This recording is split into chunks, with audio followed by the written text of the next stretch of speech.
Alright, should be a video. Do not, no, wrong channel. Draftphysics.com video presentation. And I probably won't be here more than an hour, but we'll see how it goes. And such, and so forth and whatnot. Okay, just responding to a comment by the PhysicistMichael guy. I don't know why that isn't showing up, but I'm not going to worry about it. At this time. Yeah. Alright, so it should be here. So it's kind of a long comment, and I wish I could find the patience to type a response, but I really can't. So anyway, so I'll try to respond to it as concisely as possible, and in some manner that's concise, and I'm already being unconcise. Fiddling with the camera because it really is off for some reason. It's not in the right position, but it'll have to do. Alright, so he says, thanks for the response to my question. So 100% confidence, and you don't see how this particular experiment would change your confidence. No, of course not. Yeah, no, I've articulated what'll change my confidence is in 350 years if you produced one piece of evidence indicating it takes 4 times the fuel to go twice as fast ever. So something using 4 times the fuel to go twice as fast, and you might have some reason for me to change my mind. But no, there's no reason for me to think Newton was wrong. Let me see if I can explain why you should change your mind. Your claim seems to be, and please let me know if I'm wrong or straw man you. Okay, I appreciate you don't want to straw man me, but I don't think you're paying much attention, frankly. It's a pretty simple argument. You have no evidence, okay? You have no experimental evidence or reason for me to think there's anything other than momentum. So show me where momentum fails to get a right answer, and that might even work. Okay. That work equals force times displacement, right, which is a contrived theory that came up after kinetic energy, and it was just contrived to suit the kinetic energy theory. The two are complementing each other. One was designed by the other theory. If the other theory didn't exist, the work equation would have been force times time. It would have been. Obviously, I think. Anyway, both don't have anything to do with physical reality or use in calculating anything of interest. As stated, they work, I mean, in the sense they create proportionalities as answers when you are converting energy from the same mass to the same mass. But anything outside of that, okay, where you're converting the energy from a mass that's different than another mass, and you're converting all the energy, that is, you're migrating all the energy, that would be like a spring. You can bang into a spring with something heavy, or you can bang into the spring with something light. And you can create compressions based on how fast you go into the spring. So the more momentum you put in with a light object, you can match the weight of a heavy object going slower, and they'll match their weights. Their energies, their capacity to bend the spring. The energy that goes into the spring will equal each other. And the argument I'll make is that's perfectly consistent with momentum. Momentum gets you right answers about how much the spring will compress. All right.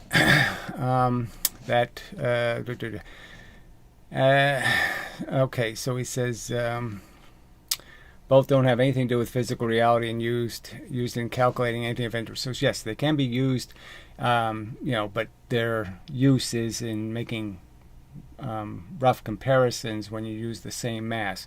I'll argue explicitly that all your answers about how many joules something has are wrong. The joule answers are just mush. Okay, they're never proven by actually pulling the actual energy out and saying here's the pile of watts, or here's Suppose I had two quantities A and B that were totally disconnected from anything physically relevant. Let's give a ridiculous example like, okay, so he says the number of iPhones on Earth, the amount of rainfall in Seattle in the past month, B, the mass of all chiclets on Earth, and the number of hairs making your left eyebrow. Yeah, so he's making this, the argument he's going to make in the next paragraph is basically this isn't a coincidence that these two formulas match. No, it is not a coincidence because one formula came after the other and they were contrived to equal the same thing. And they're both based on the argument I made in the videos over and over again about how gravity isn't linear. It doesn't do this. You don't get the same force per foot. Okay, and you don't lose your energy the same amount per foot when you roll something. When you roll something across the surface, the amount of energy it's losing is changing as its velocity changes. It loses more energy the slower it's going per foot. So those two formulas both are saying the same thing. They're both distant related, and they don't have anything to do with time, which is the real controlling factor, is how long is the force affecting you. Basically, two quantities that don't seem to have anything to do with anything. Would we expect the values to match up? Well, I'm just saying, as I know where the formulas came from, of course I expect them to match up because the work equation was designed to match 1/2 mv squared. Certainly not. It would be unlikely in the extreme. So the fact that they're both using distance, as you showed in your own diagrams, you're using the displacement in both cases. You're not paying any attention to time, and you think it's a per foot force. And you think it's linear in terms of if you were to evaluate a rolling object, you think the amount of force being extracted is linear. It's not. Okay, to let you know that these would match, and even more unlikely that they would certainly match as we wait for more iPhones to be built to serve and shave your eyebrows. Whatever your argument is, I'm not sure I understand beyond you're just saying it wouldn't be a coincidence that two legitimate formulas or two different ways of ascertaining something. So if you want to find two different ways to test to see if a platypus is a platypus, and one you use the fact that it has a certain organ that only platypuses have, and the other one is you do a genetic test. You have two different ways you tested it. It seems kind of certain that it's got to be a platypus. This has nothing to do with that. These aren't two separate kinds of evaluations. You're not using a microscope and then testing it with litmus paper. You're doing exactly the same test. You're testing the distance it travels. Okay. What I tried to do in the experiment was show that when you measure the net work, not measured, okay, you calculate it, you didn't measure it, and the change in the KE, and so again the change in a contrived, made up, fake number of watts you're saying exists, you do get a match to high accuracy. Well, if you have the same exact variable, the distance, okay, in a respectable, repeatable fashion. So again, it has nothing to do with my opinion reality. Just you're stating a number, okay? You're not proving the number. As in our made-up case above, these two quantities of net work and change in KE were completely arbitrary. So I don't even know what you mean that they were arbitrary, but whatever. We wouldn't expect them to match. Well, of course I would. So I'm just saying you have the same exact variables you're comparing. Okay, force and distance. And the force you just converted into 1/2 mv squared in one case. But both cases you're comparing it to distance. You're saying distance is the measure of how much energy you use. So if I go up in gravity, you're saying for each inch I go up, it's it's how to put it? Yes, it's 9.8 meters. So it doesn't matter how fast I do a meter. It doesn't matter how fast I do 4 meters, right? It's 4 units of gravity. And I'm obviously saying no, if you're only in the gravity 2 seconds, then it's only 2 units of gravity. Yes, you go 4 units of distance, but you're only in the gravity 2 seconds. You're only getting the 9.8. The 9.8 is a ratio, and it, per second. It's stated per second, but it should be stated as per 1 second. That's how much you get per 1 second. Not any number of seconds. Per 1 second. All right, are you claiming that this is pure coincidence? Well, again, you're going to keep repeating the same question. I'm arguing, okay, that both formulas are nonsense. They're fabrications. They have no relevance to actual functional energy in the universe, which is just momentum. The only thing that matters to the universe is how much mass is it and how fast is it moving. And so the universe says it's just as much action in the universe to have one atom moving 1,000 miles an hour or to have 1,000 atoms moving 1 mile an hour. Those two things have the same capacity to move other things in the universe. They don't have a different capacity. They have exactly the same capacity to move atoms in the universe. The odds on that seem very long indeed. So he's just kind of belaboring the point, okay? And it really has nothing to do with why should I be convinced by, again, two formulas that directly use the same variable, distance. If it's not a coincidence, then there must be something physical that links these two quantities. So again, the obvious physical thing linking them is the fact that it's exactly the same distance, 0.6 meters. Okay, whether causative or just a correlation, we need follow-up work.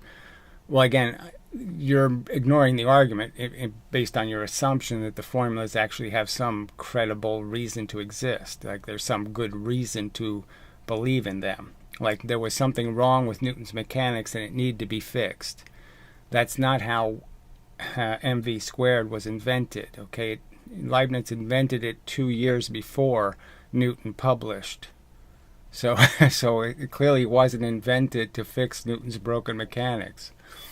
Okay, but we could use that to use one of work or KE to predict the other. And again, you're predicting, it's a circular argument. The two equations are designed to match each other. Okay, one depends on forces applied over distance. The other one involves the change in speed of a certain mass object, and you're measuring it over a distance. You're saying its velocity is its distance. So I could use one of those measurements to predict the other. Clearly, you're not using time as the source of the force. That's what 1/2 mv squared is basically saying. It's saying it matters how much distance you travel in gravity. It doesn't matter how long you travel in the gravity. I'm clearly arguing otherwise, and I've clearly used these examples 400 times. I have a gravitational mass. I'm going to fly by the gravitational mass. What's going to decide how much I'm bent by the gravity? How is the gravity going to show itself? Well, it's going to reveal itself very strongly if I'm going slowly, because a lot of gravity is going to hit me because I'm spending a lot of time. If I'm going fast, I don't get hardly bent at all because I'm in the gravity very little. Clearly, it's a time-dependent force. I can't keep reiterating, but it's 9.8 meters per 1 second. It's not 9.8 meters per 1 foot or 1 inch or anything else. It's per a unit of time. All right, which is what we do in physics. Whatever. Okay, I'm sorry. If that's what you do without experimental proof, then that's not very good science, in my opinion. Okay, as for your questions, okay, so I asked him if springs collect momentum, and he's saying no. And then I asked him, if you say yes, well, do they conserve momentum? So I guess he didn't feel like he had to answer the second question. So anyway, no, springs do not collect momentum. So to me, it's kind of obvious that that's, yes, they do. Okay, in the way you seem to think. There's only one way. You either collect it or you don't collect it, okay? There's not a way to collect it. There's just collecting. It's either being pushed by momentum or the spring is not being pushed by momentum. I'm arguing in every case it is pushed by momentum. Okay, the momentum of an object is its mass times its velocity. Yes, and that's what pushes springs, is mass and velocity. You weigh something on Earth because factually you are going into the Earth and the Earth has to push you back. The net fact is you actually go in more than you get pushed out. You spend more time, let's say, going in than you do going out. Yes, you end up in the same location, but in time you're in more than you're out. Okay, so, and that's why you weigh something on a scale, is because in fact you do have a net momentum. All right, which is a vector.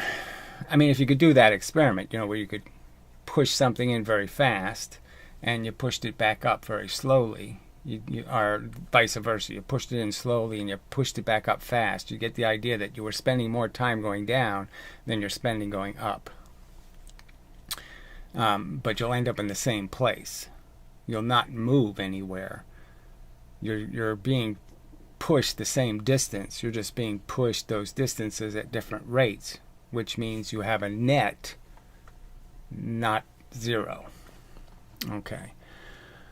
All right. The momentum of an object is its mass times its velocity, which is a vector. So he's going to play the vector scalar argument. I'm going to say these are more contrived words. Any energy you talk about, a train going down train tracks, it would be just, in my opinion, you're insulting my intelligence almost to tell me that the energy you're talking about, okay, it's not nuclear energy, it's not how much heat it has. You're talking about its momentum energy, mass times its velocity as part of your equation. To say that that vector is now a scalar because you decided to say so, and that's the reason why you're saying so, is because you need to say so. There's no physical reason to think the energy of the train is any different. The momentum is just as much a vector as the kinetic energy is a vector. It's going in one direction. It's not going all over the place. It's just a word game, frankly. Okay.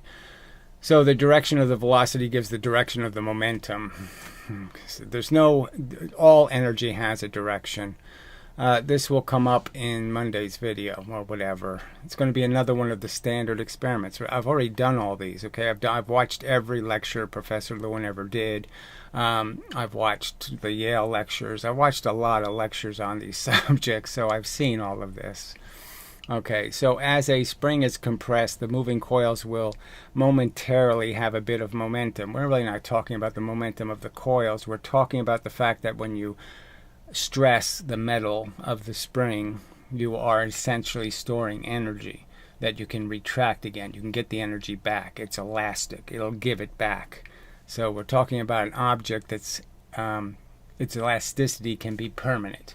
I can compress it elastically. It'll elastically react, and I can lock it in a position where the tension is circular and it stays in the system. And I can release it 10 years later. This will come up in Monday's video. So the spring, so as a spring is compressed, the moving coils momentarily have a bit of momentum. But if you have a compressed spring, it is not moving. So again, we already know, though, it has the energy stored in it. So that's like saying, the battery doesn't move either. Should I think a battery doesn't have electricity in it because it's not moving? I'm just saying I'm not going to play that game. All right, we know the joules are in the battery, so we know the watts are in the battery. So why play the game? The word game. Say it doesn't have any watts in it. It does have watts in it. Okay, it has no momentum. It clearly has it stored. Okay, it's stored potential in the sense that the atoms have been disturbed in such a way as they're going to go back to their original condition if allowed to, and they will do so with a momentum. Okay. This will seem like a tangent, but it is related to the second part of the first question, and it is about the second, or whatever. Your understanding of conservation, this is the part where I asked explicitly, do springs store, are they conservative? Understanding of conservation of matter is also, he says it's off. I have an off understanding. No, I don't. These are all closed system. There's nothing here that's not a closed system. We're talking about a closed system, okay, where we have a cart moving. That's part of the system. There's nothing outside the system, so I don't have misunderstandings. So he puts it in bold text, where no external forces are applied. Obviously, the external forces on a spring, for example, is how we compressed it. Springs aren't sold already compressed. So come on. It's just a word game. All right, the momentum of a system is conserved. Yeah, okay, and I'm still saying you're saying that springs don't conserve momentum. So I have a certain amount of momentum. I crash it into a spring. An object has a certain momentum. That's the system. Okay, I crash it into the spring. Okay, and I lock the spring. So there's no recoil. The object stops. The spring has the tension. Okay, I don't let the spring expand. So it's a locking spring. The further I push it in, the spring locks. At every single push in, it locks, it locks, it locks, it locks. what will happen, right? We know I could plow a car into such a device. I think they actually have such a device. But anyway, and the car will come to a stop, and all the momentum will have gone into the spring. And then I could just replace that car with a half as massive car. And what should my expectation be? I've stored the momentum of the 5-ton train going 10 miles an hour, let's say, for example, and now I'm going to release it. Okay, the 10-ton train going 5, let's say. I've put that in. And let's take the 10-ton train away and put a 5-ton train there, and now I release it. What do I expect to happen? I expect to get most of my energy back again, and it's going to be in the form of momentum, and I'm going to get a 5-ton train going 10 miles an hour. That's my prediction. And unfortunately, we don't have the experiments. Nobody's done them. In the 350 years they've had to do the experiments, they've never done them. Okay. Instead, they do all these little rickety, contrived experiments, like dropping round things into clay. They do all these experiments that aren't the plain, obvious tug-of-war experiment that'll show it. So instead of seeing that experiment, we see all these other contrived illusion experiments, these 3-card Monte shenanigans games. Anyway, the momentum of a system is conserved, but if there is a force that is external to what we're calling our system. So again, I didn't break any of these system rules, so I'm finding this part a little bit of a waste of time, but whatever.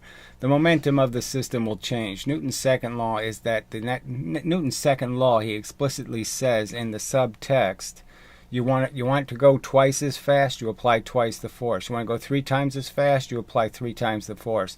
He makes a clear parallel between changing your momentum and changing a force. The force is your momentum.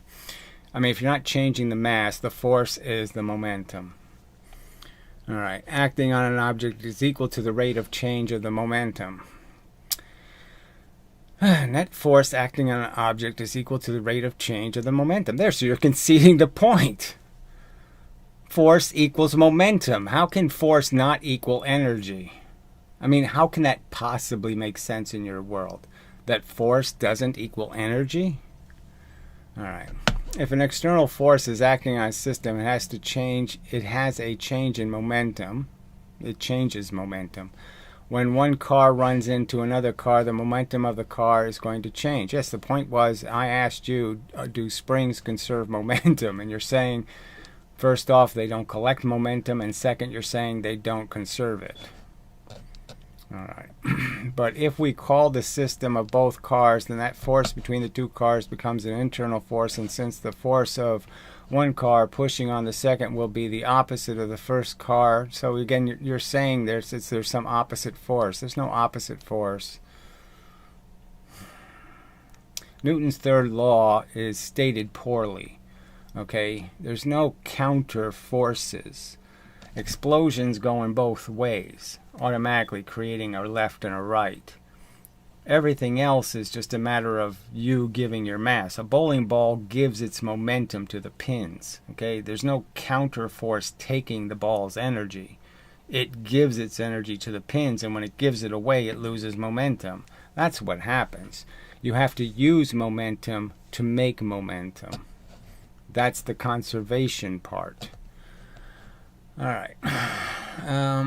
Since the force of one car pushing on the second will be opposite the second force car pushing on the first, those forces will cancel and the total momentum of the system of both cars remains the same. Obviously, the problem with that scenario is in the scenario of like the spring, and you put a 2 mass on one side and 1 mass on the other side, and you end up with perfect momentum, but you end up with both sides getting the same momentum, but you have very uneven kinetic energies. Violating the third law. But anyway, again, so, I guess I should ask the simple question. You think it's okay that in 350 years you can't produce one experiment demonstrating it takes 4 times the fuel to go twice as fast? Something that elemental, and you don't have a single physical experiment you can show me proving it.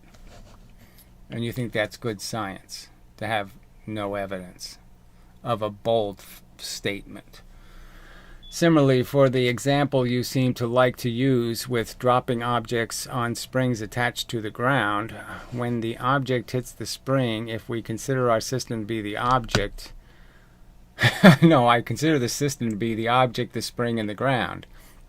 The spring exerts an external force and changes the object's momentum. So I don't know what that even means. But the momentum is not stored in the spring. How does it change the momentum except changing the direction of the momentum? Kind of perfectly, right? Theoretically, if the spring could be, we don't have those springs, but let's say the spring was 85% efficient. You're going to get back the same momentum just in the opposite direction from the spring. Because the maximum compression, I don't even know what that even means here in this context. We're not talking about maximum compressions. Nothing in the spring is moving either. Well, it says you. I mean, clearly it's a storage device, and it's you're changing it. It's like putting water in a reservoir, and there's no water in the reservoir. Those are two completely different states. Okay, the dam can be a constant, but the water doesn't have to be a constant. Okay, and I'm saying whenever you're storing energy in a spring, the spring is physically different. Okay. However, if you zoomed in and out and calculated the momentum of the object and the Earth, if the spring is connected to the ground, so you're going to argue that the Earth actually moves. I'm going to argue that it doesn't, in fact, do that. That heavy objects don't move, okay, and the energy ends up reflecting. So if I throw a tennis ball at a cement wall, I didn't make the wall move. The only thing I got back is exactly the energy I put in. I put energy into the tennis ball. Tennis ball is a bad example because, frankly, they only get 75% elasticity. So let's just pretend the tennis ball is a super ball, whatever. It gets 99% elasticity. What I throw in, I'm going to get back in the opposite direction. So there's no room for any extra momentum to be moving Earths or planets or anything else because, frankly, where would it come from? All right. Then the spring force becomes internal to the object Earth system, and the total momentum of the object Earth is conserved. So again, I would argue it can't be because, frankly, you only have the one vector. Okay, and playing this game that a bullet going this way cancels a bullet going that way is, in my opinion, nonsense. And if I did the experiment this way, I have the two bullets this way, and I'm going to shoot an object in between them and push them both. I can't push with 100 joules, let's say, and get 100 joules this way and 100 joules this way. I can only get 50 this way and 50 that way. I have to conserve it. There's no free momentum, just like there's no free energy. So finally, in your second question, momentum is generally not a good way to look at levers. So again, I asked a simple question, but okay, you're not going to answer it. Okay, got it. Because there's an external force applied to that system in the fulcrum point. So you're saying the fulcrum can tell the difference between whether I have a 5 mass 2 distances out on the lever or a 1 mass 1 distance on the lever? I'm telling you the fulcrum can't tell the difference. Okay, if there's an external force acting on your system, the lever, the momentum will not be conserved. So again, this whole nonsense, there's no action without an external force in a sense, okay? In the sense the lever doesn't move if we don't do something to it. So I'm saying it's part of the experiment. The introduction of the energy is the system, is part of the system we're measuring. But whatever. I mean, it's just... There's probably no way to communicate if this is what we're going to do. I mean, this is a word game. Clearly I can't do any experiments with the lever if I'm not allowed to introduce any forces to the lever. Okay, what will happen if the lever is in the input work done? What will happen with the lever is the input work done on one side of the lever will equal the output work on the other side. So there's no point in saying that. I clearly illustrated, okay, I have a lever. I have a half mass 2 units of distance, and I have a 1 mass 2 units at 1 unit of distance. It oscillates perfectly. I can put a 1/4 mass 4 units of distance and a 1 mass 1 unit of distance, and it'll oscillate perfectly. This one with going 4 times the velocity of this one. the kinetic energies are in no way equal. So, how can you sit there and say it's conserved? Okay. All right. If there's an external force acting on the system, the lever, the momentum will not be conserved. Okay. What will happen is the lever is the input work done. So again, I understand work to be momentum, frankly, but whatever. We have to use the vocabulary as the vocabulary exists. So you say work is some sort of kinetic energy thing, and work isn't actual motion in the universe thing. Okay. On one side of the lever will equal the output work on the other side. So it can't do that. It's physically impossible to say the two have equal amounts of work being done, because one of them has a heavy mass moving very slow and the other one has a small mass moving very fast. So the two sides of the lever do not have the same energy on them. All right. The same work isn't being done on the two sides. Okay. By your definition of work. By my definition, same amount. By your definition, not the same amount. If I have a lever that is 1 meter long on one side and 5 meters long on the other, why bother with doing it that way? So you have an imbalanced lever. It's not a balance now, so what's the point? I can get 5x more output force on the short side of the lever when I push on the long side of the lever. Yeah, that's exactly the point. You get 5 times the velocity, or 1/5 the velocity and a much higher weight. Okay, so you're changing the amount of time a force is going to be applied. So you're applying a strong force for a short period of time, or a light force for a long period of time, or you could just look at it as momentum. One side has a high velocity and low mass. The other side has a very high mass and a very low velocity. But you're saying it's conserved here. So you didn't use this idea that it has to be 5 squared. You're not using your kinetic energy formula. The fact is, one side will move 5 times as fast as the other side of the lever. Whatever side you decide to make longer or shorter, I'm just saying that the fact is they'll be moving real velocities. And this one's velocity has to be 5 times the velocity of the little end. There's no choice because it's a bar. It's a straight lever. Okay. But if I want to move an object, say using the lever to lift the center, my argument for the lever is using it as a balance. I did say that in my comment. I did say as a balance, but whatever, a balanced lever. Okay, if I push on the long side, just to be clear, I'll read my comment. Does a spring collect momentum? That was my first question. If yes, does it conserve momentum? Do levers convert momentum, change in a big V and a small m into a big M and a small v? Do levers conserve momentum when a balancing scale oscillates? Is there the same energy on both sides of the fulcrum? So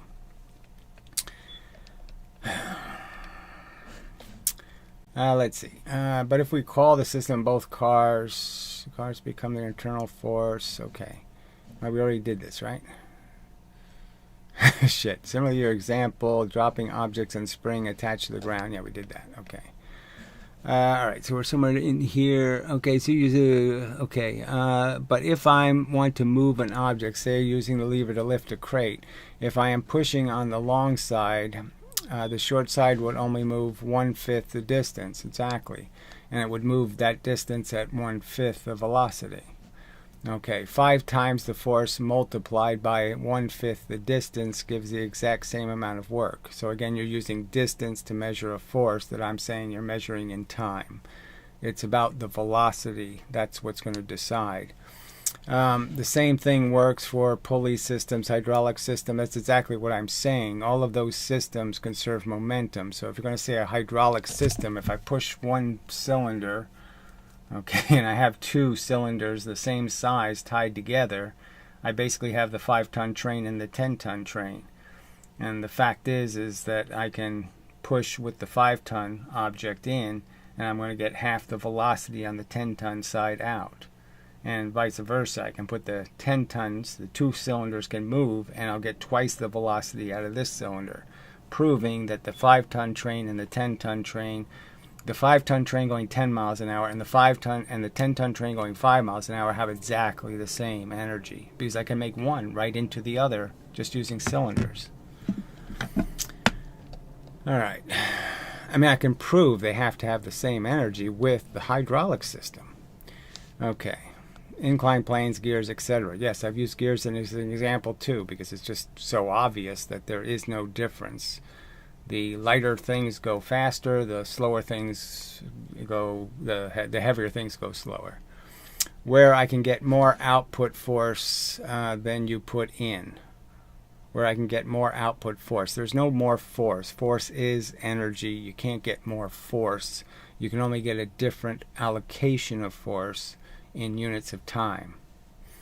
That is, you can push harder longer, or you can push shorter less things. You know, more for less time, or you can push less for a longer time. But you can get more output work.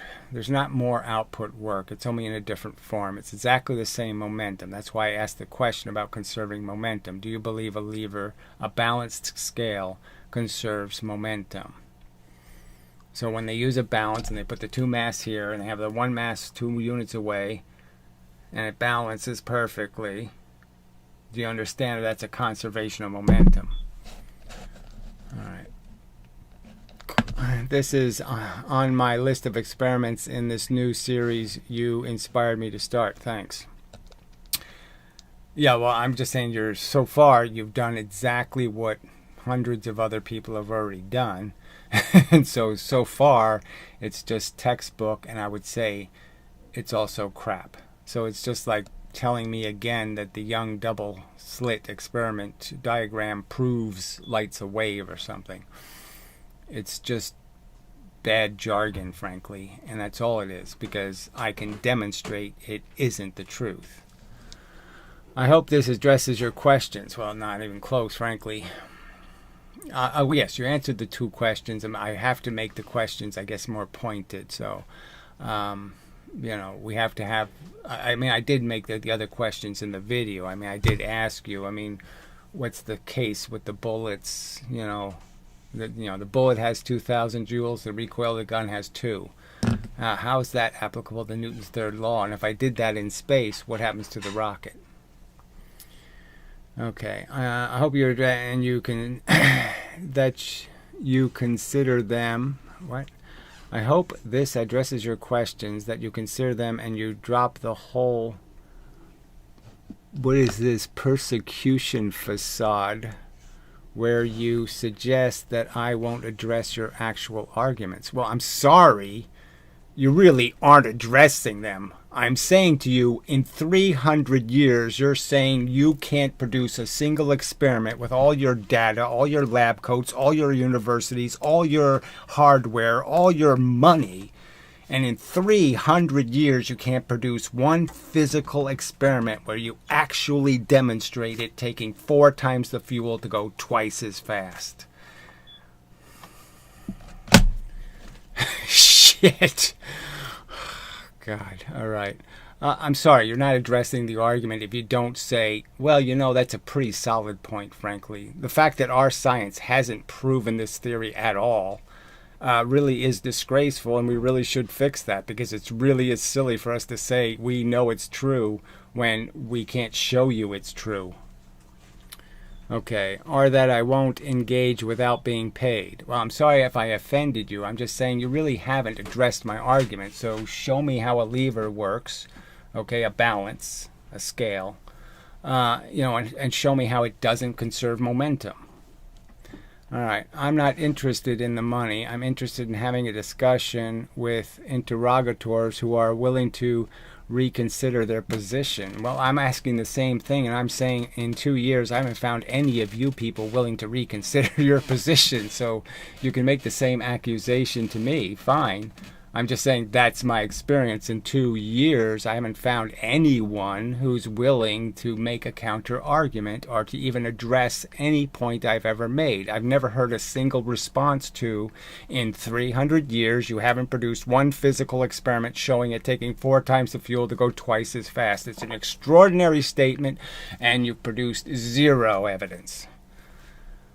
And I get crickets in return. I won't get a single concession that, oh yeah, well, you know, our science really should have gotten to that by now. I mean, we really should have some example that we can give you, show you how it works with rocket engines, for example, that rockets, you know, use fuel based on how many feet they travel in gravity. So they could technically just fly really, really slowly and just spiral up because it's just about the distance. It's not about, you know, how long you're in the gravity.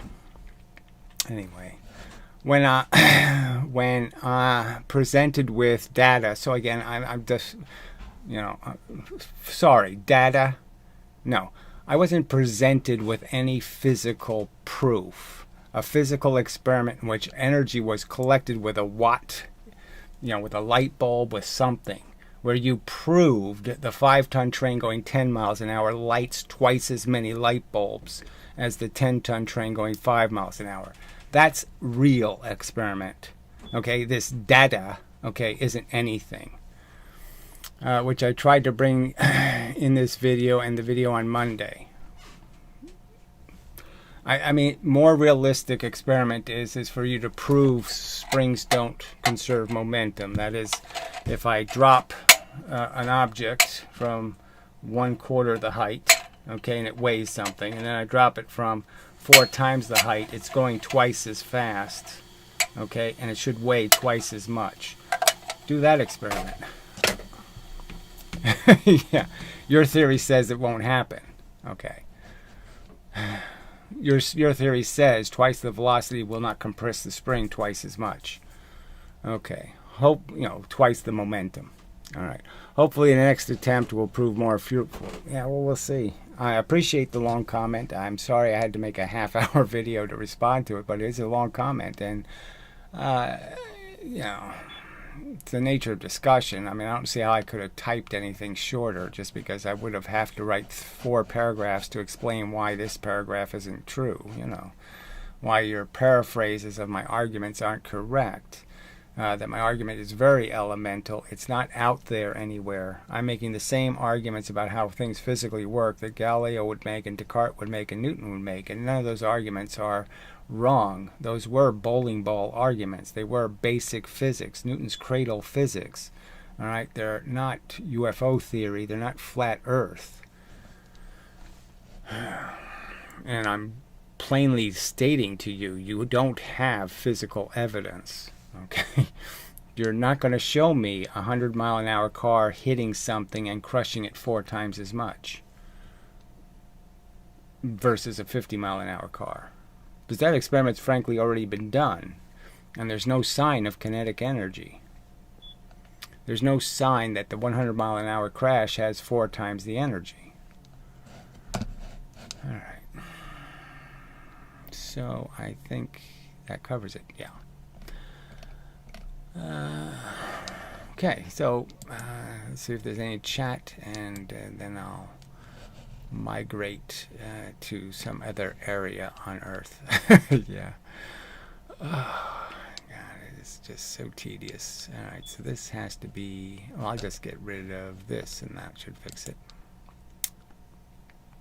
And it did. Amazing. All right. Hello. You're talking about momentum being potential energy in a spring. Whatever. I've told you before, I have no use for the word potential energy, and I'm stating to you quite clearly that the spring is really irritated. Okay, the spring isn't saying I have potential energy. The spring is actively disrupted when it's compressed. It's in a state it doesn't want to be in the sense that the electrons and protons are agitated. Okay, they're not in their comfortable routine position. Okay, they're being forced into a position that gives them jitters, let's just say. Might even be creating some eddy currents. You know, who knows? You know, obviously they're pushing on whatever's stopping them, so that object is also being stressed. Those stresses are real stresses. All right? So, whatever. Do you have a Newton's cradle device? I mean, obviously, it's nothing to the Newton's cradle, okay? No, I don't have one. And the problem is you can't do effectively, you know, unless you engineer it the right way. It's hard to do the Newton's cradle with uneven masses, and so you know. But that's an experiment that needs to be done. Toady was supposed to do it, but he, you know, whatever, bailed out. But he did do it partially, in the sense that he did pretty much demonstrate that the thing with the higher kinetic energy, okay, if you're going to collide two things that have the same momentum, but one of them has more kinetic energy because it's lighter and faster, that in fact the thing with more kinetic energy doesn't win. It doesn't push the other object. So the thing with twice as much kinetic energy, the 5-ton train going 10 miles an hour and the 10-ton train going 5, they come into each other, and you would expect the thing with twice the energy to push the collision. And the fact is, it doesn't. The 10-ton train stays right where it was. So in a sense, you already proved that it's the same energy, same momentum, same energy. Because when you collide the twice as many joules into the half as much joules, the fact is there's no evidence of the joules. There's no evidence that the thing with twice as much energy won the contest. Oh, he just keeps doing these fucking math crap. Momentum is conserved in insulate state. I don't know what that means. Kinetic energy is never conserved. I'm just saying, if your energy isn't conserved, then you're basically admitting it's not energy. Frankly. If you're going to say your kinetic energy isn't conserved, don't you understand how, well then what kind of energy is it? You don't have to conserve it? You can just poof it into existence and poof it out of existence?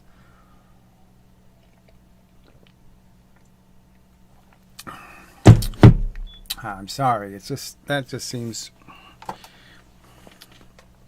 well, you know, you're just not really, you know, you really don't get what physics is supposed to be doing. All right, anyway, so it's P equals mv, obviously, versus K, blah, blah, blah. Yeah, we already know, yes, that's in the title. Okay, momentum is a, well, it was in yesterday's title. Momentum is a vector. Keep saying this shit, you know. It's just baby talk, but go ahead, keep saying it. Momentum is a vector. All energy is a vector. Mass moving is a vector. Mass doesn't move in any direction. It moves in a specific direction, one direction at a time, frankly. All right, and K is supposedly a scalar. Adding time to the equation of momentum, we get dp dt equals whatever. I really don't want to do this. So you want to play the little math games, you go ahead and play them all you fucking goddamn want. I'm saying it's not what Newton said. Newton explicitly said force equals velocity. You want to change how fast something moves, you just double the force. You want 3 times the movement, triple the force. You made the clear correlation, okay? So all you have to do is change mass, change velocity, and the force is equal to exactly what you changed.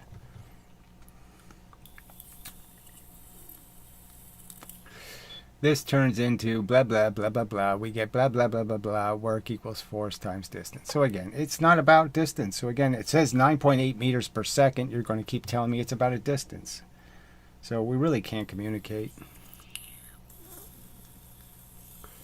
Complete contrived bullshit. Okay, as I just said in the other video, it's 9.8 meters per 1 second. So put the right units in your damn fucking equations and then maybe you'll get the right answer. Yeah, maybe. But it's not force times distance. I've debunked how it could possibly be force times distance. It is not 4 times the force to go twice as far in gravity. I'd only need twice the velocity. I don't need 4 times the force to go twice the velocity. You have no evidence it takes 4 times the force to go twice the velocity.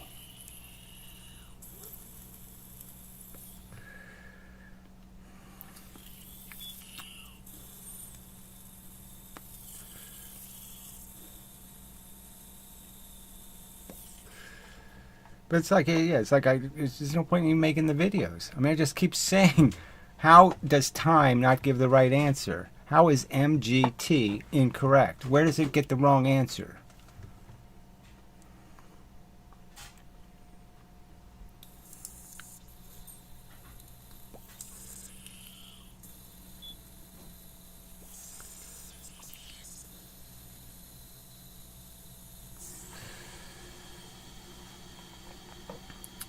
Twice the velocity, twice the time, twice the weight. I'm just saying, I mean, I've done this over and over again. Here you are just still spouting this crap that you have some reason to think this is about a distance.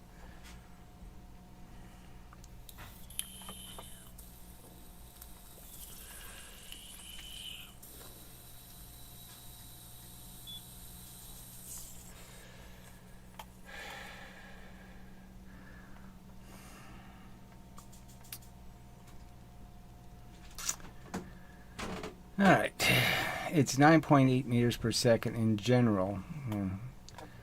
Depending, fuck you. We already know it's in the same altitude. So none of these experiments are, 400 yards away from each other or something. At 500 yards in altitude, and even at 500 yards, the difference in the 9.8 would be so small it wouldn't matter. So again, just play a game. I mean, just play a stupid, retarded, fucktarded game. I say it's 9.8 meters per 1 second. That's the real ratio. It's 60. If you're going 60 miles an hour, it should be stated as 60 miles per 1 hour.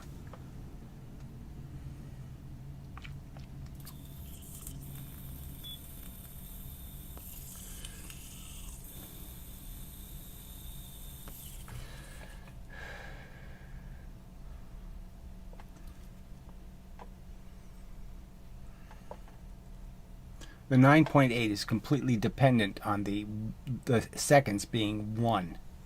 If the seconds is some other number besides 1, the 9.8 is incorrect.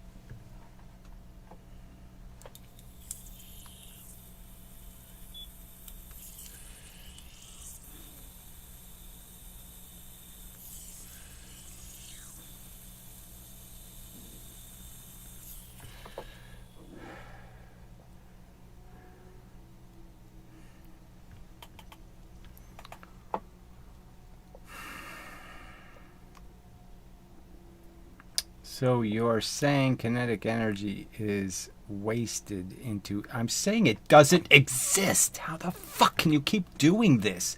There's no 2,000 joules of energy in a bullet. It doesn't have 2,000 joules of energy. It'll never do 2,000 joules of work. None of that will ever happen. It's not 2,000 watts. It's not any of that stuff. It's exactly the same wattage as the gun's recoil. You can't change how much energy it has. If it has the same momentum, it has the same energy. Oh, is wasted into heat, air, and I'm saying exactly the opposite. I'm saying you cannot possibly conserve the momentum. That is, you cannot possibly add 5 tons to a train. You have a 5-ton train going 10 miles an hour. 10 miles an hour. You add 5 tons to the train, make it go 10 miles an hour. You perfectly conserve the momentum. You lose half the kinetic energy. Your argument, your physics argues this silly idea that somehow, even though I have exactly the same momentum and I didn't lose any of my momentum, I did a bunch of bending of metal and I made sounds and I vibrated the tracks and I heated things. That's free energy then, because if you didn't do it using momentum, you can never make energy without using something's momentum.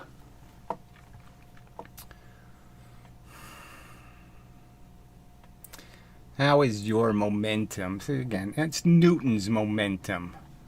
Jesus, fuck you. I mean, this is just such crap.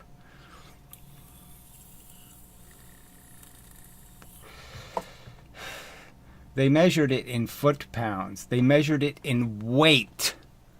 That's what momentum is. It's a weight. If you have it, you can measure it right here with this energy measuring device. This is an energy measuring device. You hit it with a mass and a velocity and it will register, okay, a peak. And that peak is the energy it had before it gives it back. So it'll show you exactly how much total energy there is, and then it gives it back. Fuck. Jesus. So yes, you can just measure it by measuring things' weight when they hit something. What's the pressure, the weight that they're putting on the thing? That's the energy. The pressure they're applying is the energy. If you could put a spring between every single thing that hits something else, you could see exactly how much pressure it hit with.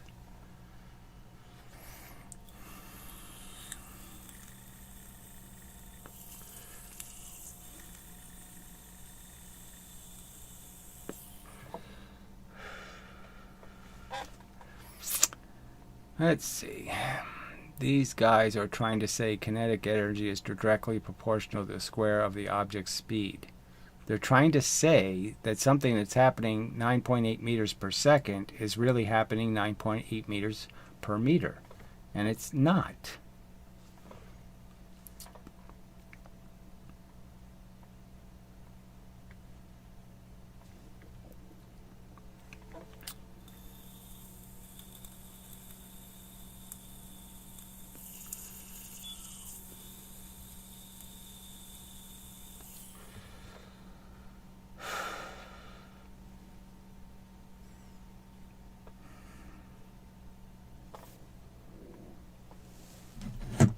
I just can't believe it. I do these over and over. I show the rolling ball. I perfectly explain why the one with twice the velocity rolls twice as far, because quite obviously the friction is much lower when it's going fast. I mean, how can you not get this simple experiment, you know? I mean, you don't need to do this one. Go faster and faster across the scale and you'll weigh less and less and less and less and less. Because it's less friction, because gravity has less time to push you. You're in the gravity. This is the gravity right here where you're getting your gravity is getting weighed. You go through that space quicker and quicker, less gravity is getting on you. It's pushing you less into the ground. You're not going to weigh as much. Obviously, less friction the faster you're going. Why do I have to do this over and over and over again? What about accelerometers? What about them? I'm sorry. The acceleration is merely a change in velocity. It's just another velocity measurement. You measure the velocity to measure the acceleration, don't you? Isn't that how you measure the acceleration, is to measure the velocity? The accelerometer is just measuring a change in your velocity. It's not measuring your acceleration. It's measuring a change in your velocity.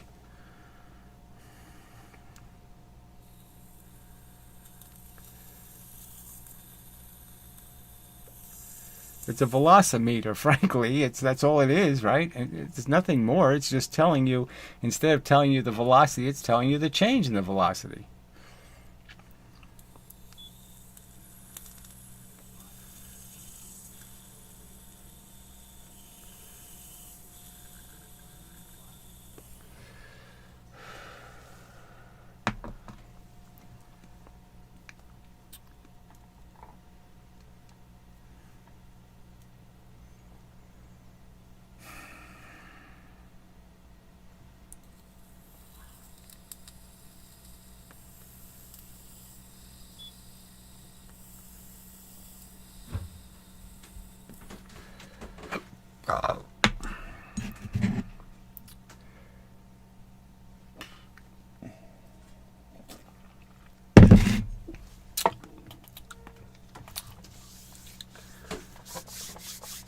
Alrighty.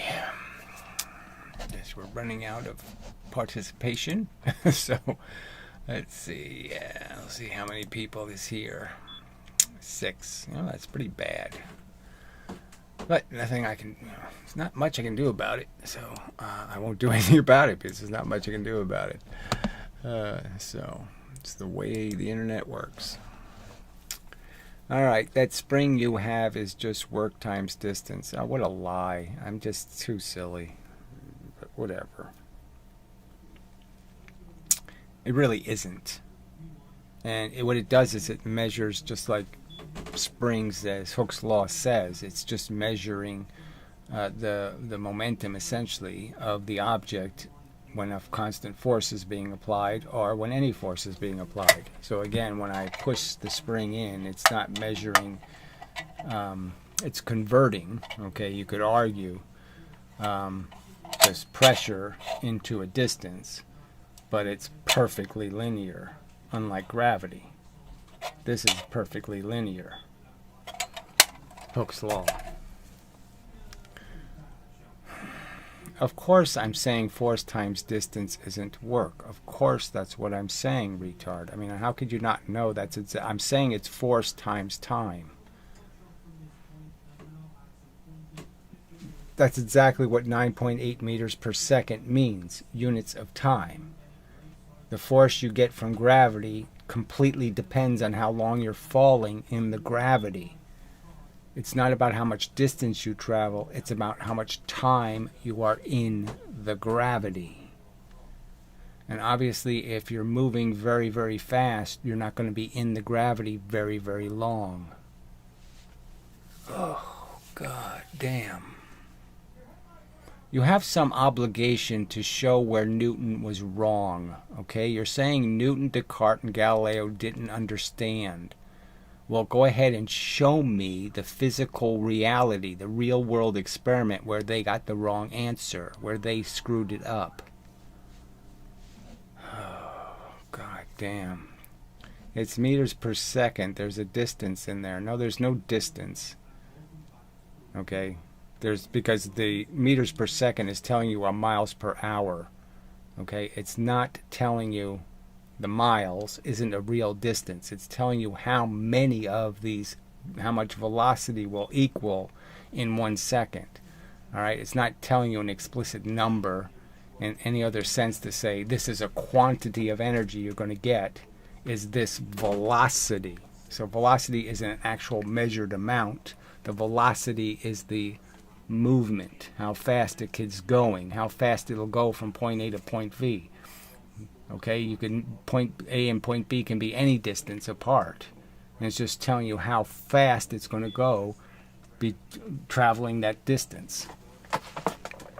So you're just getting 9.8 meters of velocity. When you're actually falling in gravity, in the first second, you don't go 9.8 meters. You only go 4.9 meters. So again, that's the catch. It's not telling you 9.8 meters of distance. It's telling you you're getting 9.8 meters of velocity, but it's going to take you time to get it. It's going to take you a full second to get up to that speed. And you're only going to travel 4.9 meters. Look into, fuck you. Look into the mirror and see what a butthole you are. Just look into crap. Fuck you. Look into an inertia balance. Fuck you. Alright? Inertia is just mass. Alright? That's it. So there's no inertia. Okay. It's a device used to measure the mass and velocity of an object simultaneously. Whatever that could possibly mean. That's all I have to say. Good. Because it's just too silly. I don't need to do that to know something's momentum.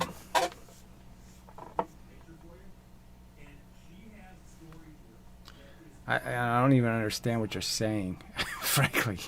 Measuring the mass and the velocity simultaneously. So you're getting a number, and somehow you're telling both things from the number? Whatever.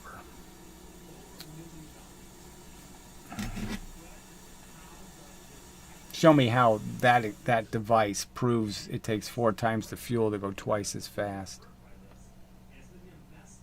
That's all I have to say, fuckhead. You're just a belligerent moron defending crap, and you have no arguments. You have no fucking evidence. You can't link to anything real.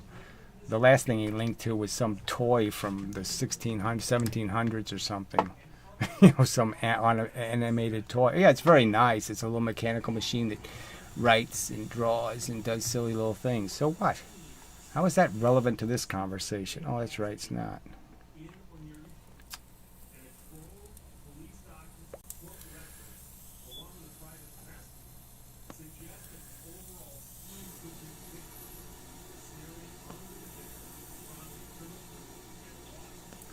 You defenders are just pathetic, like I said.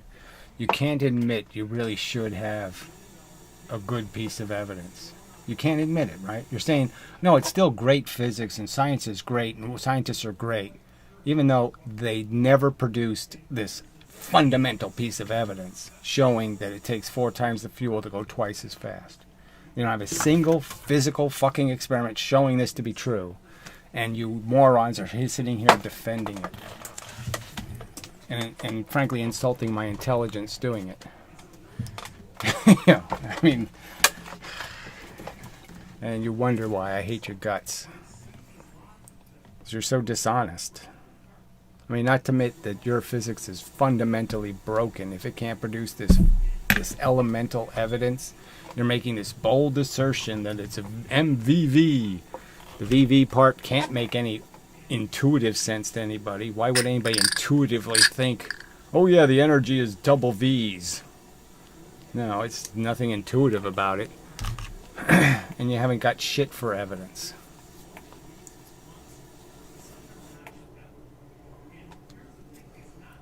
Mass is a property that gives rise to inertia. Again, there's no giving rise to inertia. There is no inertia.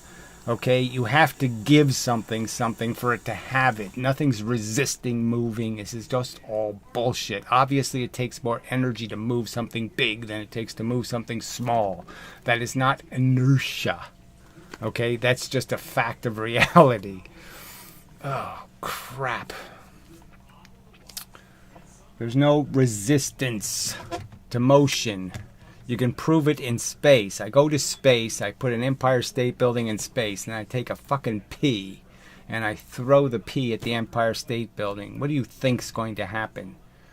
The fact is the Empire State Building is going to move one tiniest little velocity. That's what it's going to do.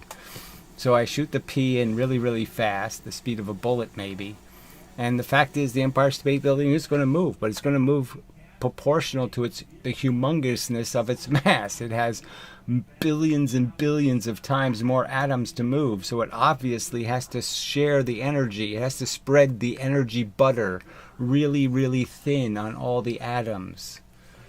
So it goes really, really slow, but there is no inertia. Okay, the momentum is conserved, no problem.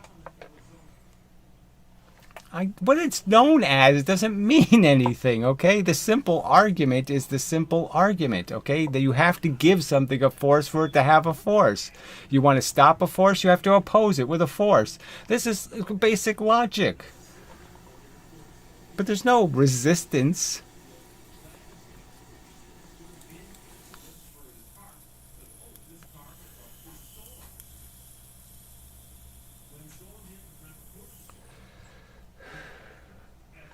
Resistance comes up in friction. You know, friction causes dents, and you have to push things out of dents, and so that takes a little more energy to push the heavy things out of the dent they make in the floor. You can make different arguments, but that still wouldn't be called anything called inertia. There's a physical reason things don't move. There's not some law of inertia, and there's not some physical reason beyond the fact that you're spreading butter on bread really thin.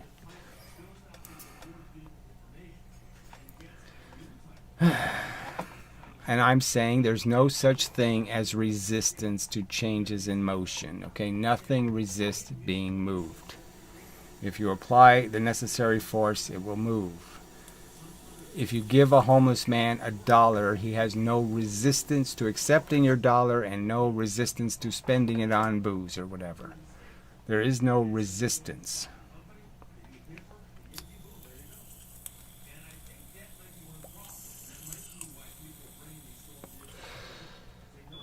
As I did argue, when masses get large enough, the energy will end up reflecting. So it won't absorb, it won't keep it. Because it can't spread it thin enough.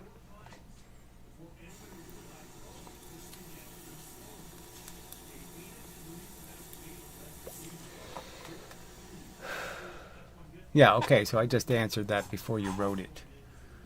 Yes, it is true that when the disproportion in the mass gets big enough, you can't fix it. You can't reclimate it because Obviously, you could move the Earth with the moon, but you can't move the Earth with a P. Okay, it's not going to happen. The P is going to bounce because the Earth is basically going to say, I can't accept it. Now, the surface of the Earth is obviously not a hard object, so in this case, that's not going to be true. The P is going to stick and the Earth will absorb the energy. But I'm saying if they're hard objects,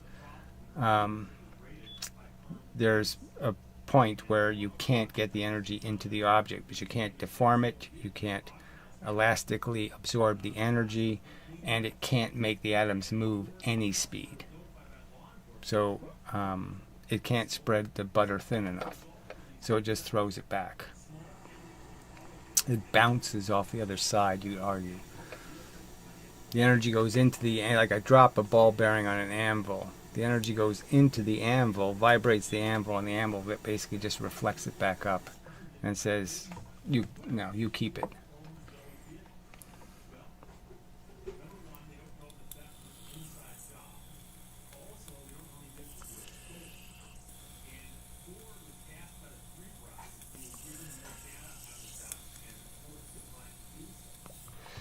But there has to be a really large disproportion in the size of the objects for this to be true.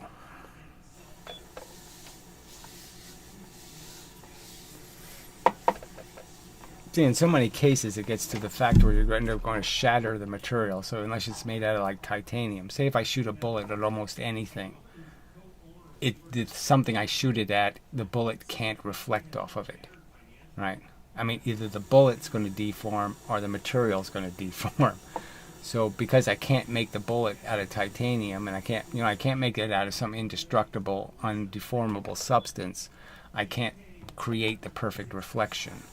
But the fact is that if I did hit an anvil, something much heavier than the bullet, with the bullet, theoretically all the energy will go back out with the bullet.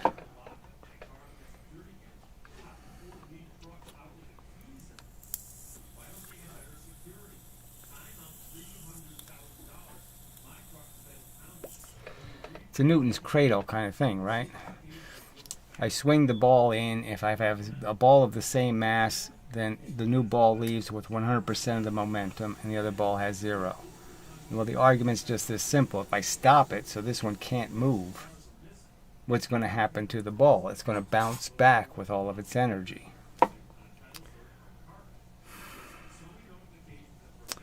Yeah, I linked that toy thing. I thought you would like it. It's pretty intricate. Yes, well, I'm just saying I'm really not distractible, frankly. So whether I would like it or not, it just doesn't have any applicability, okay, to the current project. And that's my focus. So I really don't want to waste any time contemplating all the toys that have been made over the last 500 years. And yes, some of them are quite amazing.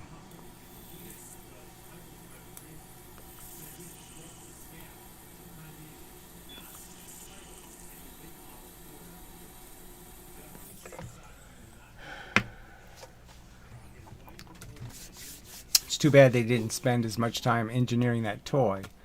Right? So that one toy probably took more hours of work, more years of work, more dedication, more all this stuff, filing little tiny parts, blah, blah, blah, blah, blah. All this intricate work.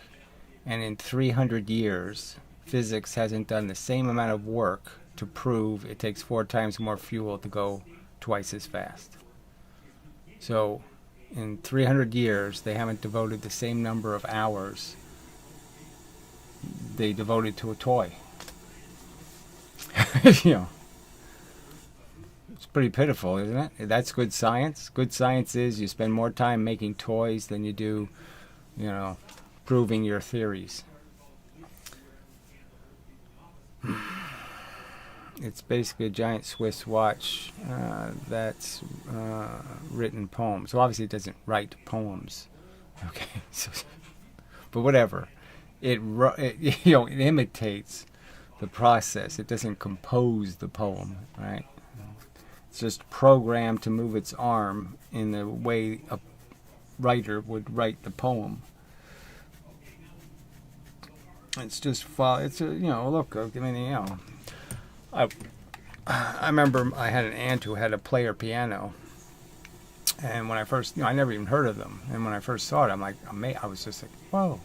And then I got it right away, though, how it worked. It was just like, as soon as they showed me the thing with the little bumps on it, I'm saying, oh, shit, it's reading Braille. It's just telling it what key to hit. And, there's 77 little spots, and just each key is decided by a little bump on the thing. And, but, it was amazing. But I'm just saying, yeah, it was like it's like an early introduction to what became later, computer programming, because that's, the first computer I worked on in high school. We had to feed the punch cards.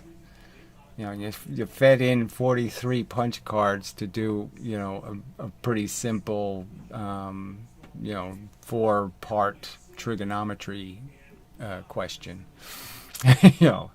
And it was just sort of ridiculous, the amount of time you had to spend punching your card, but the fact was it could do it over and over and over and over and over again, which was really cool.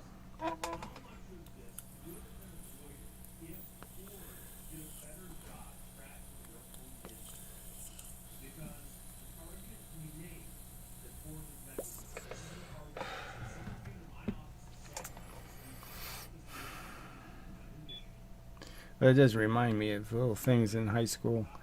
There's a toy where you have 2 bars and you separate the bars and the ball rolls down, and then you can push the bars together and push the ball back up.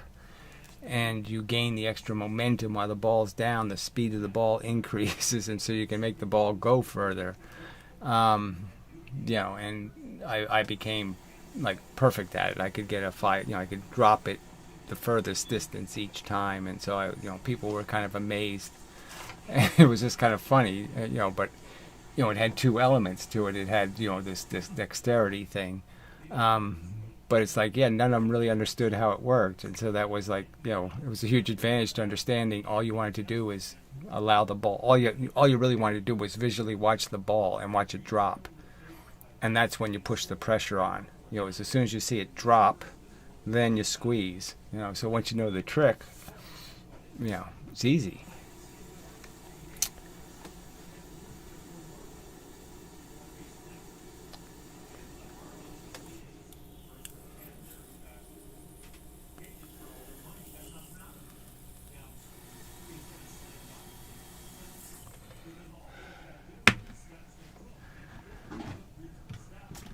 But it's a funny, how things work out. Is that I did have some interest in the subject, way back then, but never realized that regular physics had it all so wrong. That somehow they didn't understand that basic principle that it's just about how long, the ball is in the gravity. And the shorter amount of time I can make the ball in the gravity is the higher the velocity, the further I can go.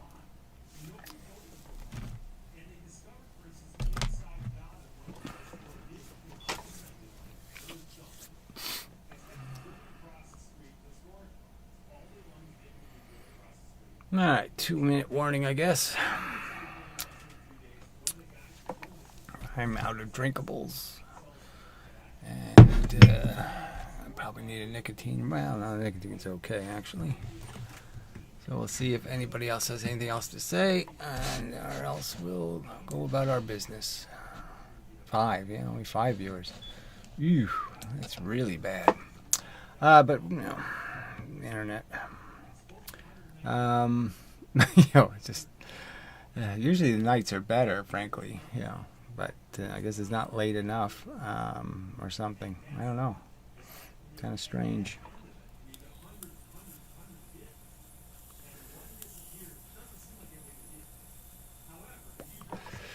But we'll see if we can get Michael to...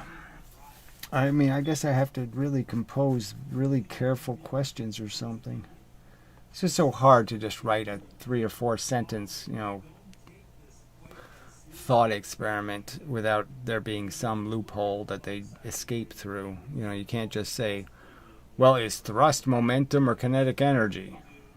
Because then they'll just answer the question with a bunch of bullshit, instead of just basically admitting, oh yeah, thrust is momentum.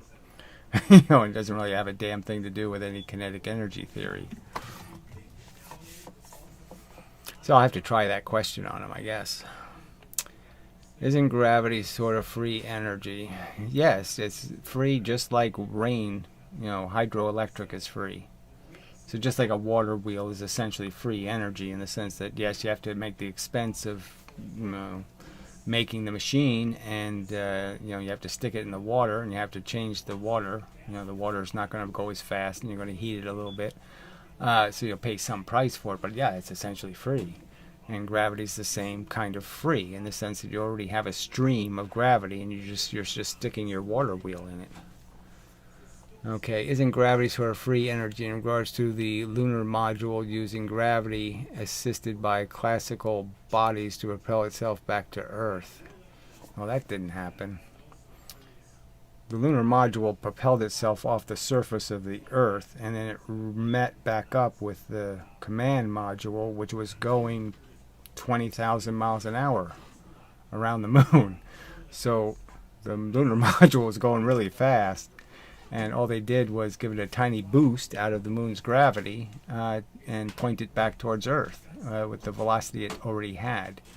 It didn't have to use any pushing thrust because it was still using the thrust it lifted off with.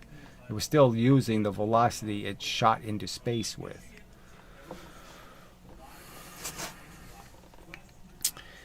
Alright, it increased the velocity of the ship a lot. I don't know what that means, but I mean, obviously, as we left Earth's gravity, we were entering the moon's gravity. So, yes, the Earth was taking speed, and the moon started to give you speed. Alright, but frankly, it's, what you win and you're losing the other way. So, it really came down to the initial velocity it had with the booster rockets lifting it into space. And instead of going into orbit, they kept going straight. So when they lifted off, instead of taking the curved path to go into orbit, well, they did go into orbit, and then they shot out of the orbit. They just directionally changed their direction, so they went to the moon. But they already had an orbital velocity of 20,000 miles an hour, whatever it is, 15,000, something like that.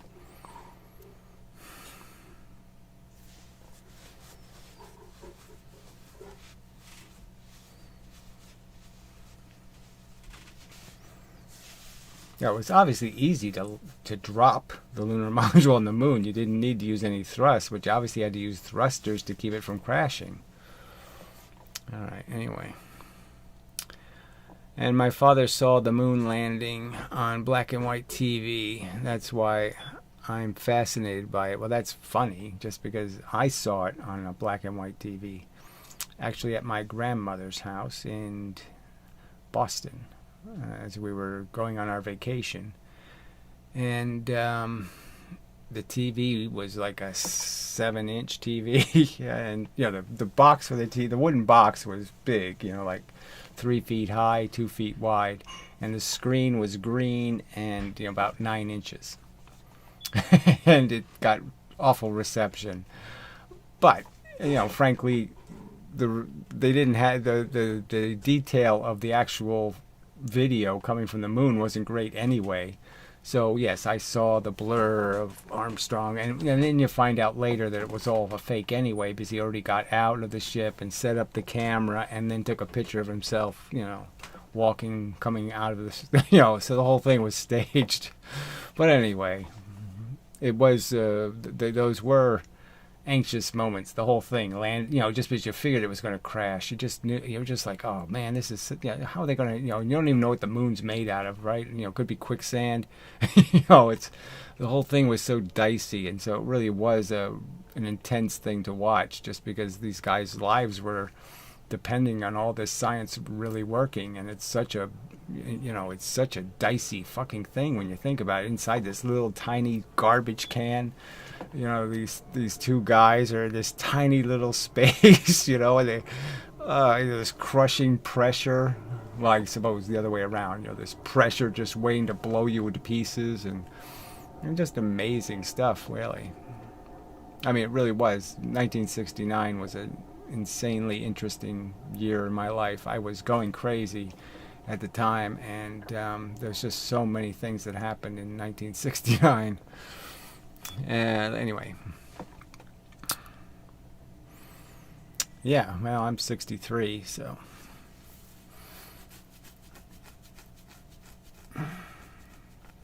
Yeah, Kennedy was killed on my birthday, which was another interesting event in my life. You people were like 10 years old. That's crazy. Yes, I was 9 years old. 69, 9.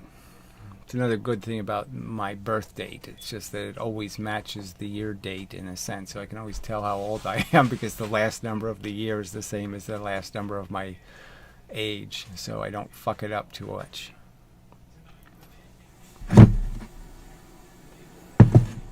So I can just go 69. I was 9. Yeah, I can do that really easy. 77. I was 17. Yeah, it's really convenient.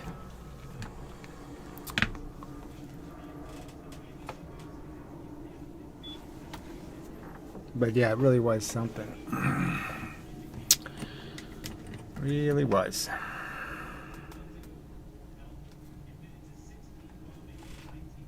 I mean, you really had a, that it was such a,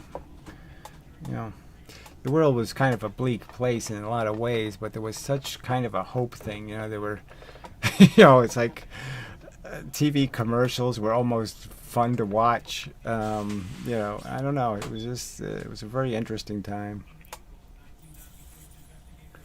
The late 60s, early 70s. And then, like, 1978, they started making square cars and everything. That's when the fuel crisis, all this other crap happened, and everything just turned to shit. And life got bleak and horrible. So it's just kind of funny. And then Reagan got elected, and it was like, oh, we really are in the dark ages.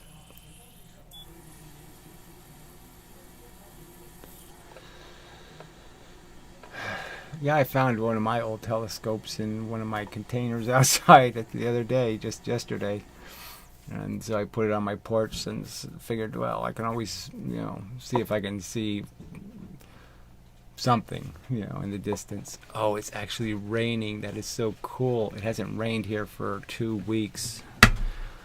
Oh, fantastic. I can get some damn water for my garden. Oh. God, that's good. See how long it lasts. I'll go check the weather. Well, I better not. Yeah, because somebody will take advantage of. I can see your house in the radar. No, you can't. But anyway, good news.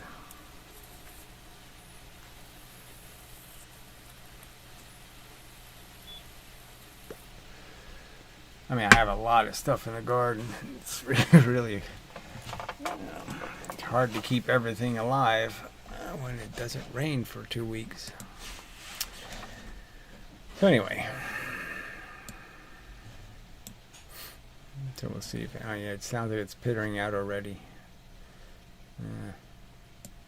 2-minute rain. Well, by Monday we're supposed to get some real rain, so. But something's better than nothing, I guess. But really, 2 minutes is not enough. Alright, anyway. I guess it's time to go. So, yeah, hopefully Michael will continue to engage in the conversation. But, I mean, it really has to be something other than their pat, formula, already in the box kind of crap experiments. And we'll have to see if he actually does the Professor Lewin free momentum experiment.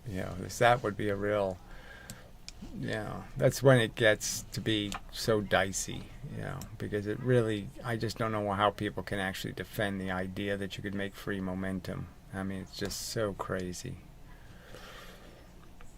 But they do it. Alright. I can go on. Yeah, well, do it. I mean, if you're not gonna do it, then I'm leaving. Okay, I need things to, I got shit to do in the world. Can't wait 15 minutes for you to type. So if you got something else to say it. Upwork is as a Upwork 2 as an physicist to experiment. I don't know what that means. Upwork 2 as... I don't know what Upwork is. Yeah, I just don't know what that is. Physicist to experiment. I don't know. Is that one of the poems the the little kind of ugly robot made? Well, it's kind of ugly. I mean, I thought, I was saying, man, if you're going to bother making one of these things, it should be incredibly cute. And it kind of had a, chubby little face and, not very attractive, frankly. Freelancing for professionals. I don't know what that means either. So, yeah, you can go on just babbling. Is that what you're just building your own little personal Tower of Babel? Upwork 2 as a physicist to experiment freelancing for professionals, and that toy should not have had a face.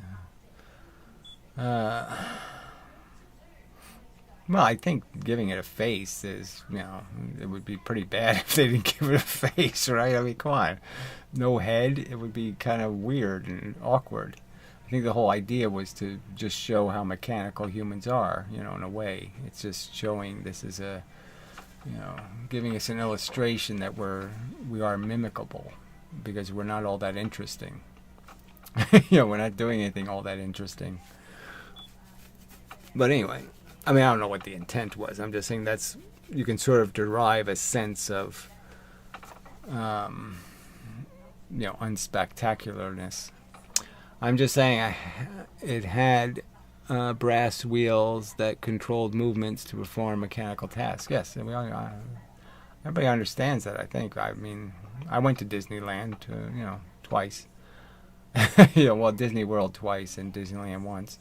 I saw all the Pirates of the Caribbean with, in the fixing shop, with their parts all laid out, kind of like Westworld. The little pieces of them all over the place. And so that was kind of neat.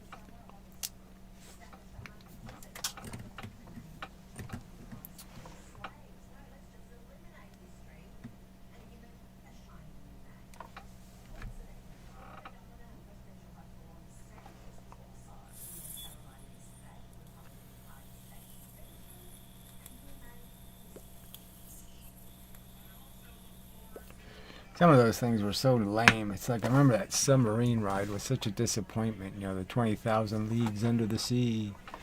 It was so bad. I mean, first you could see it, like just looking at it in a pond, and you're saying, oh, gee, that doesn't look very spectacular. But hell, they had fish on sticks. The fish were on a stick. Come on. It's just like you're looking out the porthole at this fish on a stick. I mean, it was like, you couldn't even put real fish in this pond? Come on. The fish is on a stick?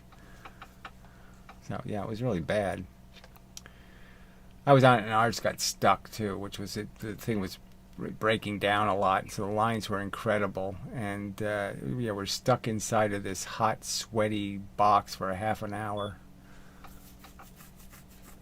And you're in 3 feet of water. I mean, it's not like it's a scary thing at all, but you're in 3 feet of water. You just say we can't get out of the box, because it's stuck on the track in 3 feet of water. And you're almost like, wow, I could swim.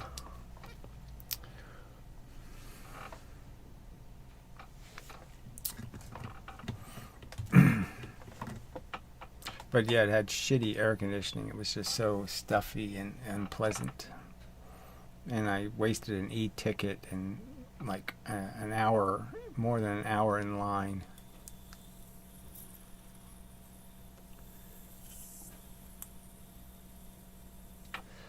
It really did suck. Yeah, the only stuff that was good about Disneyland wasn't any of the attractions. It was just the other stuff. The theater stuff was good. Like they had a fake Lincoln, that did the Gettysburg Address, and that was really good. And then the modern world stuff, where they showed what the modern kitchen would look like in the modern living, and it's just a rotating stage with anatromotic, monsters doing the stuff. That was interesting. Let's see. I was just trying to tell you, you can hire physicists. No, you can't. Okay, I tried, and they won't allow it to be public. So what's the point, right? I mean, if you can't interrogate them in a public manner, in a video recording, why the hell would I bother?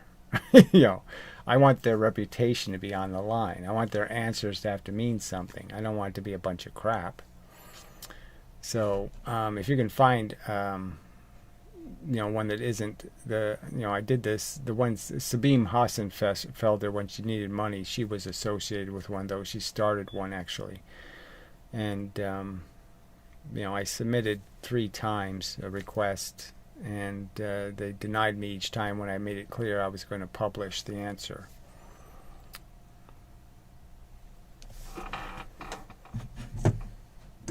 They only do it for like kids in their homework or something. I mean, that's their purpose. Their purpose isn't to be challenged.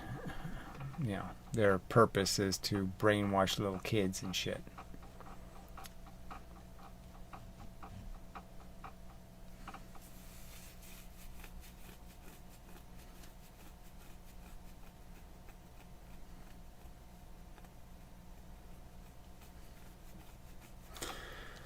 Alrighty then. I guess I'll move along here. Sabine at least believes in determinism. No, she doesn't really.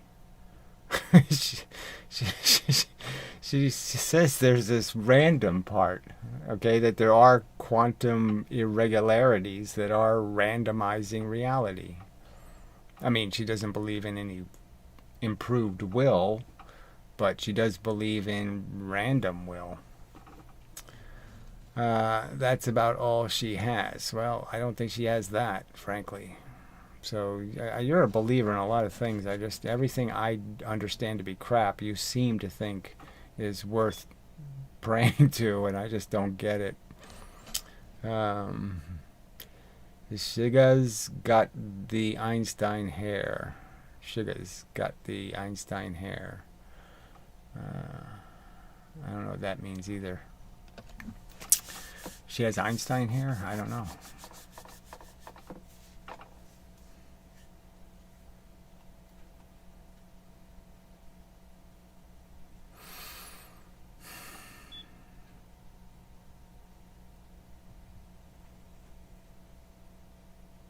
Yeah, I thought she was an interesting person when I first saw her on the internet. I said, oh good, a woman who's not, playing the game.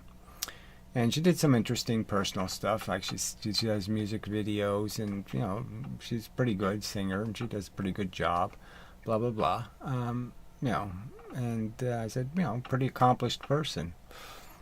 But and the whole idea, she wrote a book called Lost in Math. Which sort of implies that physics has lost all recognition of where the ground is, and is just floating in a bunch of abstractions, and that was good, but everything else she says is such crap. I guess. Look, I mean, some of the arguments she makes about the impracticality of correcting the carbon problem and this and that, those are good arguments. I'm glad you're streaming now. My day has been awful. Yeah, well, I guess it's going to get worse because I'm not going to be streaming that much longer. But anyway, sorry. You can watch it from the beginning. Whatever.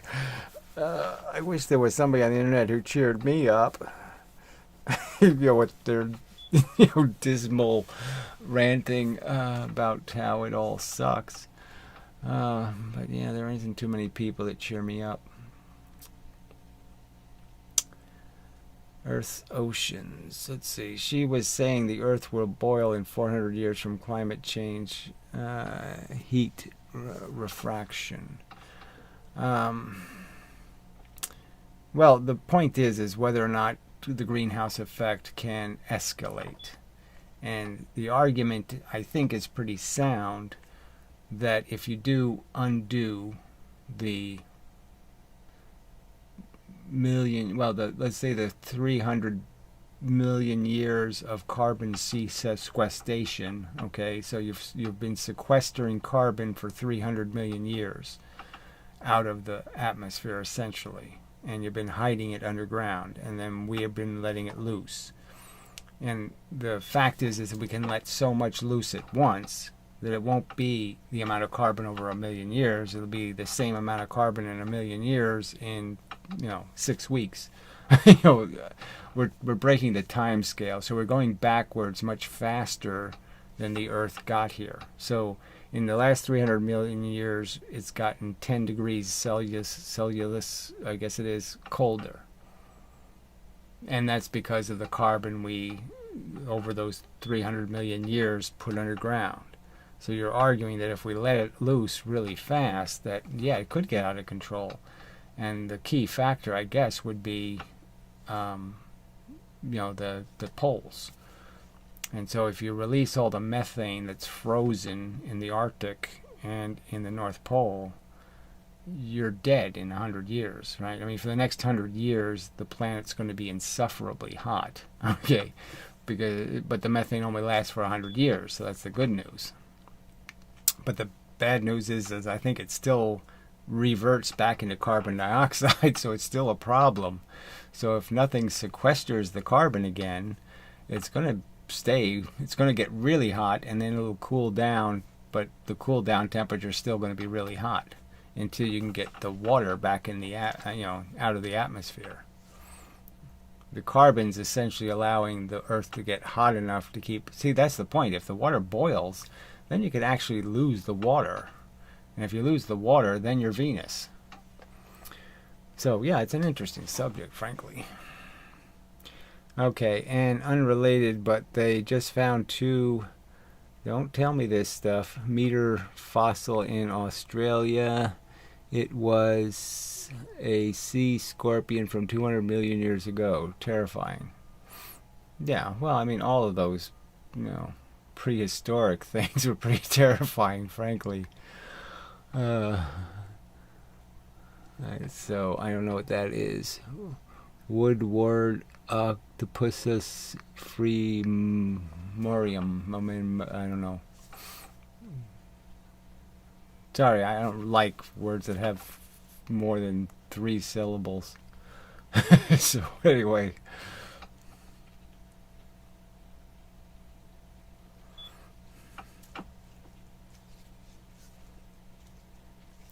I mean, sea scorpions are really ugly fish, So I imagine the prehistoric one was really ugly.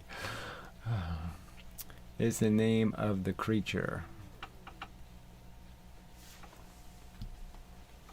Well, they do have a fish called a sea scorpion, but it might be a wholly different animal.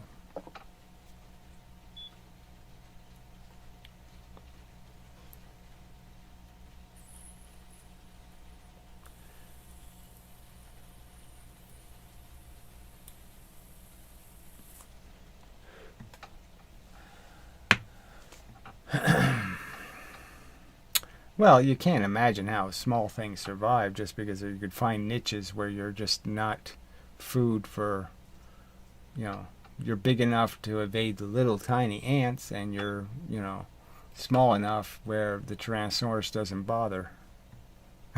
So, you can find a niche. But yeah, you just imagine crocodiles and snakes and all kinds of crap all over the place. It's like living in the Amazon jungle. You just say, how do tribes even survive? I mean, there's crap everywhere that's out to get you.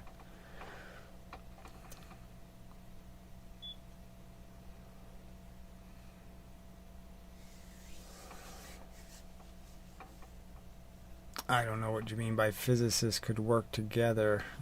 That's they are working together. They're pretty together in the sense that there's not a single one of them that asks any of these questions. You can't find a physicist who's at all disturbed that they haven't redone the Eddington experiment, or that they haven't proved it takes 4 times the fuel to go twice as fast. You can't find a single physicist who's at all disturbed that they haven't done any of these things. They're all just all ready to gung ho to go with by the book, whatever the book says.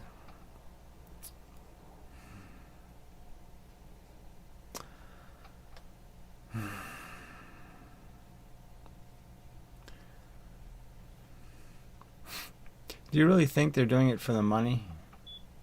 I mean, I'm clearly the show physicists are in it for the money, and I'm sure they're not as convinced as they talk. Okay, in terms of when they're talking about entanglement and all this kind of stuff, I'm sure they're not.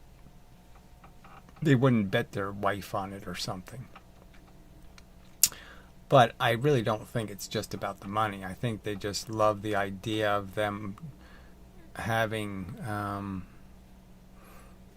Knowing this secret code language, about all these little wacky things and, playing with them and doing it, where the common man has no role and they can just be, they're like the medicine man in the Indian tribe, and he just, wields his power because he doesn't explain something simple to everybody. He keeps it as a magic trick, the aspirin tablet. I gave it the special power. Without me, you don't have any capacity to fix anything. I'm essential, and I think that just they all make themselves essential.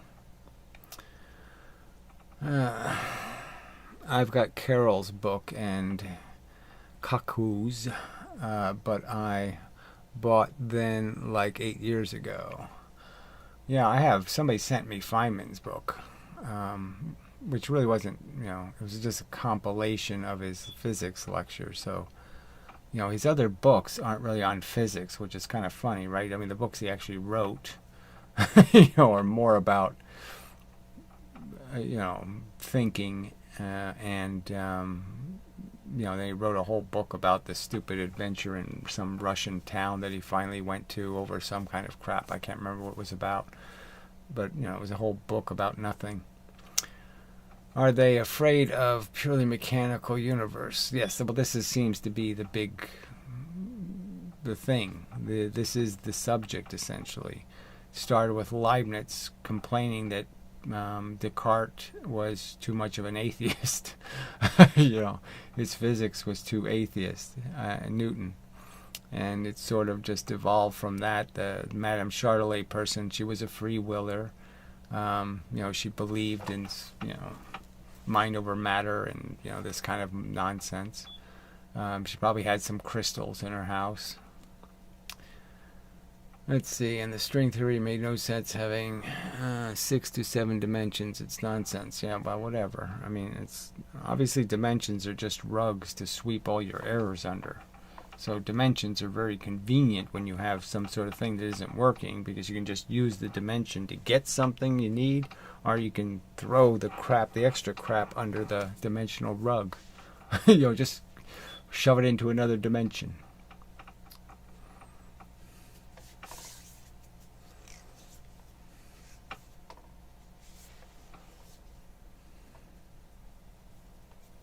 Well, it's a jellyfish theory. That's my biggest criticism. This idea that the energy in the universe is coming from objects, flittering. I'm just saying bullshit.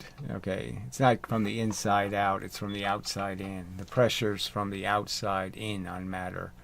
It's not matter making the universe have pressure. It's the outside noise pushing in on the inside of objects, pushing them together. It's a push averse.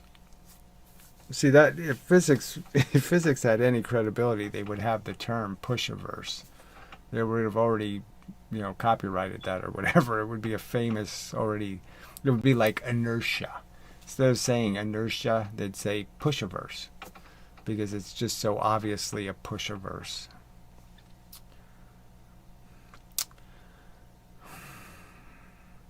Oakley doke, likewise and such. Bye is a good thing to say. Thank you. All right. So, till the next time, and such, and so forth, and whatnot.